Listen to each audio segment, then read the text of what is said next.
When 80% of your kids are not reading on grade level, and you don't have access to text, the outcome is not going to change for kids. 1/3 of the school libraries closed. Are you okay with that? No, I'm not. No. California schools have the worst librarian-to-student ratio in the country, but students in the Oakland public schools have it even worse. The school district there says the money just isn't there for even this basic educational resource. 2 Investigates' Candice Nguyen took a closer look at the situation. Candice? Yeah, Frank and Julie, every year Oakland public schools get $1.5 million from Measure G, which was approved by taxpayers. That money is to help maintain school libraries. Now, with an alarmingly high percentage of library closures at Oakland schools and the recent layoff of the district's head librarian, we wanted to find out what happened and who's responsible. I know, I was really just confused about what this is. Oakland Tech students Cameron, Megan, Sally, and Kate say it doesn't make sense. I'm confused. They have a library, but they can't check out books. They're not allowed to. Books about the Holocaust and slavery stay in bins. Shelves are in disarray.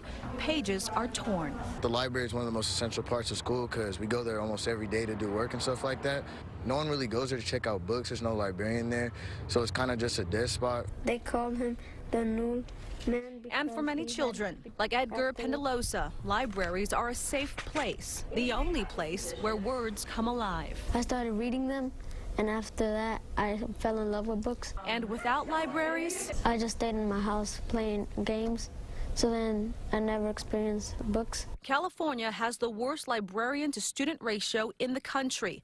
Oakland public schools have it even worse. District documents reveal at the high school level, 80% of school libraries are closed. Across the board, at least 30% of Oakland Unified school libraries are closed. I think that the number is way higher. I would say most schools do not have a functioning open library, as you saw here. I would say the majority of schools do not. Ruby DeTai is the principal at Frick Impact Academy. Students are not going to read unless they have access to text. Parents and volunteers keep some of the libraries afloat. Others are not at the level even the district is proud of. This number here, 1/3 of the school libraries closed. Are you okay with that? No, I'm not. No.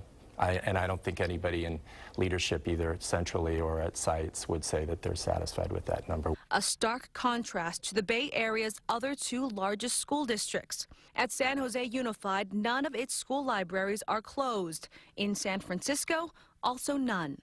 When 80% of your kids are not reading on grade level, and you don't have access to text, the outcome is not going to change for kids. Kids have to read to get better at reading. Chambliss says it's the district's priority to reopen Oakland school libraries. But at a recent school board meeting, board members approved a $9 million budget cut. And in doing so, they laid off the head librarian. According to several librarians, this is the first time that position has been eliminated in decades. And if we don't have her, I don't know what's going to happen. Am I happy about it? Not at all. The current state that we're in is a result of just very difficult funding decisions. Do you see that contradiction, though, saying that the goal is to reopen libraries, but the cuts are to the head of the library? I absolutely do, yeah. And that's the challenge I face as a leader in this situation, that I'm sometimes forced into decisions that are very contradictory of what I intend and what I believe we should do. Students are addressing the issue themselves. We are part of a club called Students for Library Improvement, knowing they deserve better. I will read this one.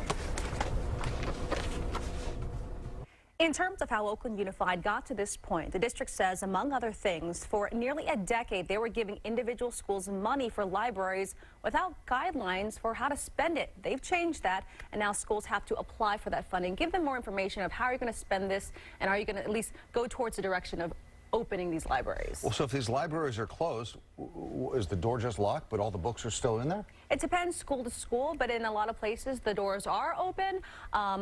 And there's books, but you can't check them out. There's even signs that says you can't check it out because there's no librarian. It's different, and there's different definitions of a functioning library, but definitely a lot of them are not at the standard that the schools want them to be at. Yeah, it's a shame if they're there and the kids just can't have access to them. All right, Candice, thank you.